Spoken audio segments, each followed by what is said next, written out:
Hey YouTube, this is Joy and I am a Dream Job student. I am very proud to say that Ramith, the instructor of our course and developer, asked that we do a video answering a couple questions about the course, the course's most recent lesson.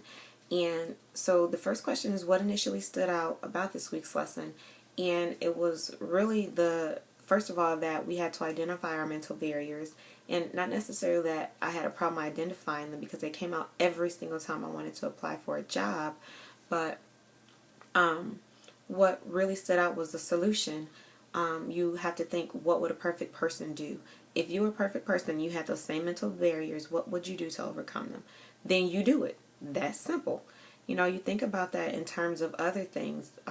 When you want somebody to tell you yes, you'll go the extra mile, and figure out what it is it takes to get that yes. So you need to do the same thing in your dream job search. The second question is, how is the material changing changing your perspective on finding your dream job? And be specific. Best be specific, because that man is crazy. He will scream at you. So specifically, it showed me that I have far more value than I realize, and if I do the upfront work, then I can get that job. It's shown me that there are a number of solutions: doing testing, research, networking, understanding the job and the problems before you ever go into it. And by doing that, they're begging to hire you. You aren't begging them to give you a job. And so he also follows that by saying, what have we been doing wrong before?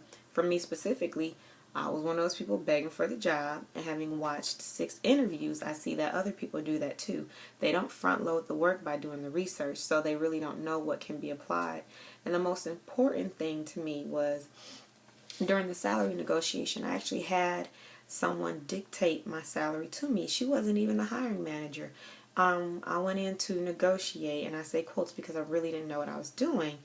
And she told me, oh, well, this salary is more than you're making now, so I think that's fair. And I'm like, hold on, hussy.